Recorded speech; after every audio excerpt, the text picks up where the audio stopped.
एबे गजपति महाराज जी ए प्रकल्प को रूप दबारे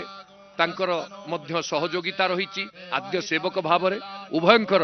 ये सुंदर भेट साक्षात्कार आपण देखुंत जो थे भावप्रवण हो मुख्यमंत्री महोदय तांको आखि ही कथा कहूँ जे आखिरु लोतक आनंदर लोतक झरी पड़ुची जे एभली एक असंभव कार्य को आज संभव करिवार जो कृतित्व जो श्रेय महाप्रभुंकर कृपा एवं परवर्ती अध्याय रे मान्यवर मुख्यमंत्री दिग्दर्शन एवं दूरदर्शिता ता सहित एभली एक विलक्षण कार्यक्रम को रूप दबा एवं ताकू लोकाभिमुखी करिवार सुंदर आयोजन एवं सुंदर प्रयास स्मरणीय करी ए अध्याय को रखिबो आपण लक्ष्य करूछंती जे सेई मान्यवर मुख्यमंत्री कोह सम्मरण न करी आनंदर अश्रु को विसर्जित करी से दुई आखि लोतक जड़सड़ हो जाउची ताकू से आपण लक्ष्य करूछंती जे से किभली महाप्रभुंकर ये दिव्य परिक्रमा प्रकल्पर लोकार्पण को गोटे जीवनर बड़ एवं गोटे स्मरणीय कृतित्व बोली विवेचना करिवा किछि असमीचीन नुहे आमे लक्ष्य करूचे गजपति महाराज श्री श्री दिव्य सिंहदेव जे आद्य सेवक एवं ए यज्ञ जहाँकर राशि नक्षत्र शुद्धि को विचार करी कार्यक्रम ग्रहण करा जाइथिला से महोदय एबे उभय जाउछंती सेई जो फलक गोटे थर शिलान्यास होइथिला आजी ताकू लोकार्पण करा जिवो से फलक को लोकार्पित करिवा एवं शिलान्यास करिथिबा फलक निकटरे से लोकार्पण फलक को मुख्यमंत्री उन्मोचित करिवार जो दिव्य दृश्य आपण माने देखुचंती जे किभली एई परिक्रमा प्रकल्प जहा आज संपूर्ण भाव में रूप पाइछि एवं एई होउची गोटे इतिहासर स्मरणीय दिवस जो थे समस्ते एकाएक भाव में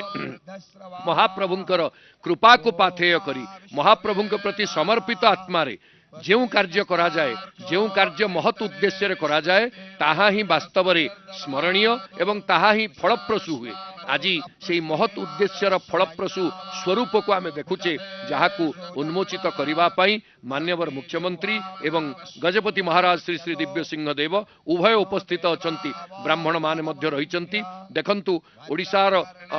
मान्यवर मुख्यमंत्री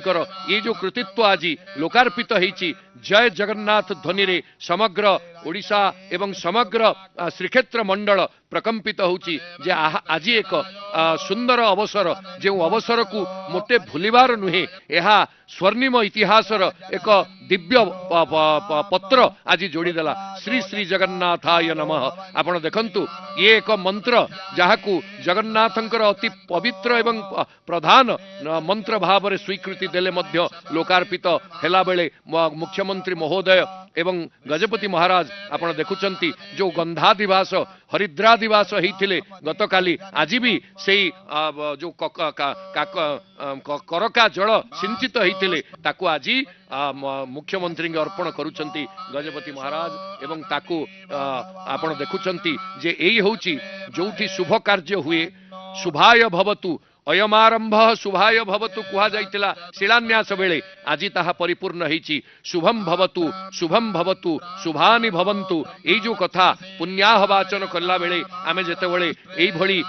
पढ़े मंत्र आज ताको आपण देखुचंती जे किभली महाप्रभुंकर नाकचणा आसीचंती महाप्रभुंकर गुणा आसीचंती एवं यह अर्पित होउचंती जे किभली प्रभुंकर कृपा हेले जाइकी ये कार्य समाहित हुंती तेणु आज प्रभुंकर से कृपा को अर्पण करा जाउची तांकरी प्रसाद तोई प्रसन्ने जगत प्रसाद तस्मिन् तुष्टे जगत तुष्टम आपणकर तुष्टि रे ही जगतर तुष्ट तोष तेणु आपण देखंतु जदि जगन्नाथंकर तोष न थांता जगन्नाथंकर आज्ञा न थांता जगन्नाथंकर आग्रह न थांता ताहाले कोन एडे बड़ प्रकल्प आज रूप पाई थांता तेणु प्रच्छन्न रे से प्रेरक भाव रे मान्यवर मुख्यमंत्री हृदय रे से कथा को प्रवेश करेले एवं ताहा ही अहं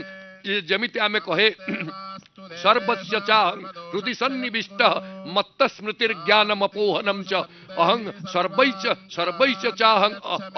अहमेक वेद्य वेदांत कृत वेद विदेव चाहं तेणु ये जो कह जाए सर्वस्य चाहं हृदि सन्निविष्ट महाप्रभु समस्त हृदय थाई ତାଙ୍କୁ ପ୍ରେରିତ କରିଛନ୍ତି। ଏବେ ମହାପ୍ରଭୁ ମୁଖ୍ୟମନ୍ତ୍ରୀଙ୍କ ହୃଦୟରେ ଥାଇ ପ୍ରେରିତ କଲେ ଏବଂ ତାହା ଏକ ବିରାଟ ପ୍ରକଳ୍ପକୁ ସଫଳ କରାଇବାର ରୂପ ନେଲା। ସେହି ପ୍ରକଳ୍ପର ଏହି ଶୁଭ ଫଳକ ଲୋକାର୍ପଣ ଫଳକକୁ ଉନ୍ମୋଚିତ କରିଛନ୍ତି ମାନ୍ୟବର ମୁଖ୍ୟମନ୍ତ୍ରୀ 4.5 କୋଟି ଓଡ଼ିଆଙ୍କର ପ୍ରିୟ ନେତା, ଯାହାଙ୍କର ହୃଦୟ ଭଗବାନ ଜଗନ୍ନାଥଙ୍କ ପ୍ରତି ସମର୍ପିତ ହୋଇଥିବାରୁ ଏ କାର୍ଯ୍ୟକ୍ରମ ଆଜି ସଫଳ କାମ ହୋଇଛି।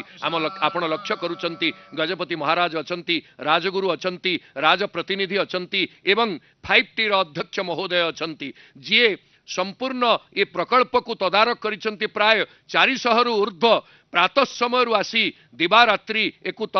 କରିଛନ୍ତି। ଆପଣ ଦେଖୁଛନ୍ତି ନାରିକେଳ ଭଞ୍ଜନ ଦ୍ୱାରା, ନାରିକେଳ ଜଳସିଞ୍ଚନ ଦ୍ୱାରା ଗଜପତି ମହାରାଜ ଯିଏ ଯଜ୍ଞର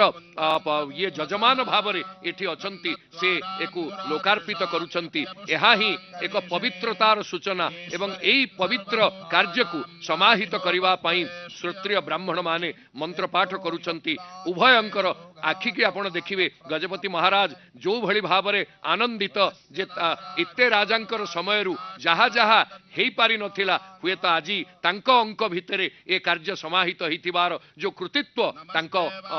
ଇତିହାସରେ, ତାହା ମଧ୍ୟ ଏକ ସ୍ୱର୍ଣ୍ଣାଭ ଦିଗନ୍ତକୁ ଉନ୍ମୋଚିତ କରେ। ଆମେ ଲକ୍ଷ୍ୟ କରୁଛେ ସେହି ଦିବ୍ୟ ଭବ୍ୟ ପରିକ୍ରମା ପ୍ରକଳ୍ପ, ଯାହାର ଶିଳା ଫଳକ ଆଜି ଉନ୍ମୋଚିତ ହୋଇଯାଇଛି। ଅର୍ଥାତ୍ ଏ ପ୍ରକଳ୍ପ ସବୁଦିନ ପାଇଁ ଲୋକାର୍ପିତ ହୋଇଗଲା, ଜନାର୍ପିତ ହୋଇଗଲା ଏବଂ ବହୁଜନ ସୁଖାୟ ବହୁଜନ ହିତାୟ এই ଯେଉଁ କାର୍ଯ୍ୟକ୍ରମକୁ ନିଆଯାଇଛି ତାହା ଏବେ ସମସ୍ତଙ୍କର ବ୍ୟବହାର୍ଯ୍ୟ ହେବ। ଏହି ହେଉଛି ଲୋକପ୍ରିୟ ଶାସକର ପ୍ରକୃତ ପରିଚୟ। ଯେତେବେଳେ ଜନାନୁରଞ୍ଜକ ଶାସକ ହୁଏ, ପ୍ରକୃତ ଲୋକଙ୍କର ସମସ୍ୟାକୁ ବୁଝି ତାକୁ ଫଳପ୍ରସୂ କରିବା ପାଇଁ ପ୍ରୟାସ କରେ, ତେବେ ଯାଇ ଏ କାର୍ଯ୍ୟ ସଫଳ ହୁଏ। ଆପଣ ଦେଖୁଛନ୍ତି ପୁଷ୍ପାଞ୍ଜଳି ଅର୍ପଣ କରୁଛନ୍ତି ଗଜପତି ମହାରାଜ ଏବଂ ରାଜଗୁରୁ ମହୋଦୟ ଏବଂ ମାନ୍ୟବର ମୁଖ୍ୟମନ୍ତ୍ରୀ ତାକୁ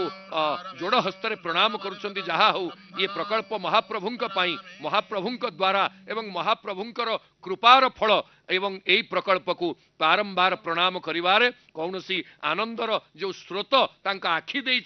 ବାହାରି ଆସୁଛି, ଆମେ ଲକ୍ଷ୍ୟ କରୁଥିଲେ ଦର୍ଶକ ବନ୍ଧୁ, କୋହରେ ଆନନ୍ଦର ଅଶ୍ରୁକୁ ସେ ଢାଳି ଦେଉଛନ୍ତି।